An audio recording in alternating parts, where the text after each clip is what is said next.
Today, a structured overview of Gepirone, what it is, what it treats. Gepirone is a medication that received its first FDA approval in September 2023, after an unusually long development history that included 3 regulatory reviews over more than 2 decades. The brand name is Exxua. That development timeline is relevant to understanding the evidence base, which I will come back to. This video is a structured overview of Gepirone. What it is, what it treats, how it works, what people commonly notice, side effects and serious cautions, interactions, and how it compares with other treatment options.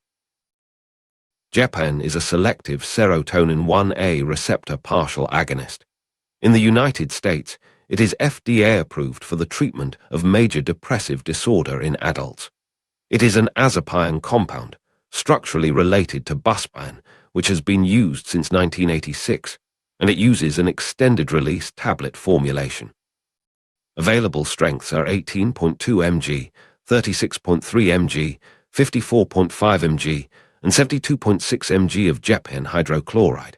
I want to be clear up front. The 5-HT1A partial agonism mechanism is not new. What is newer is Gepirone's specific pharmacokinetic profile, higher intrinsic activity at 5-HT1A compared to buspirone, and negligible D2 receptor affinity. The 5-HT1A receptor is a G-protein-coupled receptor linked to inhibitory G signaling. It exists in 2 functionally distinct populations. Presynaptic somatodendritic and nerve terminal autoreceptors regulate serotonergic neuron firing and serotonin synthesis. When activated, they suppress the system. Postsynaptic heteroreceptors in brain regions including the cortex, hippocampus, and amygdala modulate anxiety and mood circuits directly. Gepirone acts as a partial agonist at both pathways. Because it is a partial agonist rather than a full agonist, its effect varies with baseline serotonergic tone. Gepirone does not simply increase serotonin the way an SSRI does. Instead, it modulates the 5-HT1A receptor in a state-dependent manner, producing different functional effects depending on the existing serotonergic environment. This partial agonism is pharmacologically interesting, but whether it produces clinically meaningful differences in patient outcomes compared to other agents remains incompletely characterized by head-to-head trials. A metabolically distinctive feature, and this is important to note, is that Gepirone converts into 1-pyrimidinylpiperazine, commonly called 1-PP, which is an active metabolite and a potent antagonist of the alpha-2 adrenergic receptor. This alpha-2 antagonism adds an indirect noradrenergic modulatory effect beyond the primary 5-HT1A mechanism. It also means the drug's effects are not solely attributable to 5-HT1A agonism. Pharmacokinetically, Gepirone has an absolute bioavailability of 14 to 17%. With the extended-release formulation, peak concentrations are reached in approximately 6 hours. A high-fat meal decreases the time to peak to about 3 hours, but also increases overall exposure. Peak concentrations can increase by up to 62%, depending on meal fat content. The terminal half-life of the extended-release form is approximately 5 hours. Gepirone is metabolized primarily through CYP3A4, and 72% is plasma protein bound. Excretion is mainly renal, about 81% recovered in urine and 13% in feces. What do patients commonly notice with Gepirone? Common side effects from the FDA label include dizziness, nausea, insomnia, abdominal pain, and dyspepsia. Now, a note on what is commonly claimed about Gepirone's side effect profile relative to SSRIs. The drug's mechanism suggests it may carry lower rates of sexual dysfunction, gastrointestinal disturbance, and weight gain compared to SSRIs, because Gepirone does not primarily increase synaptic serotonin the way SSRIs do. These are mechanistically plausible inferences, but they have not been established in rigorous head-to-head trials, so claims about relative side effect rates should be understood as theoretically motivated observations, not proven clinical advantages. The onset of action is slower than benzodiazepines. consistent with a mechanism that involves neural plasticity and receptor adaptation rather than immediate GABAergic modulation. Like other serotonergic agents, full therapeutic effect may take 2 to 4 weeks to emerge. Serious cautions are important to understand. Gepirone carries a QT prolongation warning in its FDA labeling.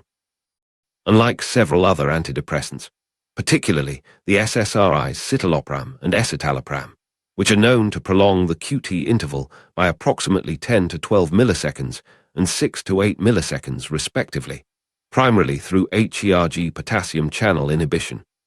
Gepirone's selective 5-HT1A mechanism does not significantly affect hERG potassium channels. This mechanistic difference suggests Gepirone may carry lower QT prolongation risk than many serotonergic antidepressants, though specific millisecond prolongation data from Gepirone's clinical trials is not publicly available in the current labeling. As with all medications that carry a QT warning, Gepirone is contraindicated in patients with a corrected QT interval greater than 450 milliseconds, a history of congenital long QT syndrome, or when combined with other medications that strongly prolong the QT interval. An ECG before or during treatment is clinically relevant for patients with cardiac risk factors. Gepirone also carries a risk of serotonin syndrome, particularly when combined with other serotonergic medications. Patients with bipolar disorder should be screened before starting treatment because activation of mania or hypomania is a documented risk. Like other antidepressants, Gepirone carries a boxed warning about increased suicidal thoughts and behaviors in children, adolescents, and young adults. The interaction list centers on CYP3A4.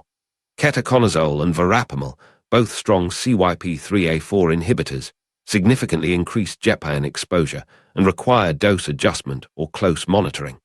Rifampin, a CYP3A4 inducer, profoundly decreases Gepirone exposure.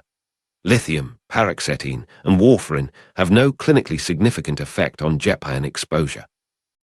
Because Gepirone can contribute to serotonin syndrome, combining it with other serotonergic agents requires careful clinical judgment. Dosing starts at 18.2 mg per day, with titration based on tolerability. The extended-release formulation allows once-daily dosing, and available strengths 18.2, 36.3, 54.5, and 72.6 mg provide a range for titration up to the target dose. Dose increases are typically gradual to minimize early activation effects, such as anxiety or dizziness. Now, an honest assessment of the evidence base. This is important before drawing clinical conclusions. Of 15 clinical trials of Gepirone submitted to the FDA across its development history, 2 were positive and did show effectiveness, which is the minimum required for approval. 7 trials were negative and did not demonstrate effectiveness. 3 were deemed failed and uninformative. The 2 positive trials showed that Gepirone reduced depressive symptoms by about 2.5 points more than placebo on the 52-point Hamilton Depression Rating Scale. Baseline scores in those trials ranged from 22.7 to 24.2, meaning Gepirone beat placebo by roughly 10% of the total scale range. For context, many antidepressants show 3 to 5 point advantages over placebo in similar trial designs, though cross-trial comparisons are imperfect. The effect size is real, but on the smaller side, and the trial history includes more failures than successes. How does Gepirone compare with other options? The comparison to SSRIs rests on a mechanistic argument. Gepirone does not primarily increase synaptic serotonin, but direct comparative data on sexual dysfunction rates, gastrointestinal side effects, and weight changes are limited. These are theoretically grounded observations, not proven comparative advantages. The comparison to aripiprazole rests on shared 5-HT1A partial agonism, though aripiprazole is used primarily as adjunctive treatment and has significant D2 partial agonism as its primary mechanism. Gepirone's QT prolongation risk appears lower than with several serotonergic antidepressants based on its mechanism. Gepirone selective 5-HT1A activity does not significantly inhibit hERG potassium channels the way citalopram and escitalopram do, though specific millisecond data from Gepirone's trials is not publicly available.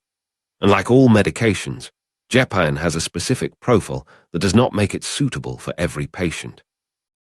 Gepirone is best understood as a targeted option for patients who have specific reasons to avoid or supplement other medication classes, not as a broadly superior antidepressant with a uniquely novel mechanism.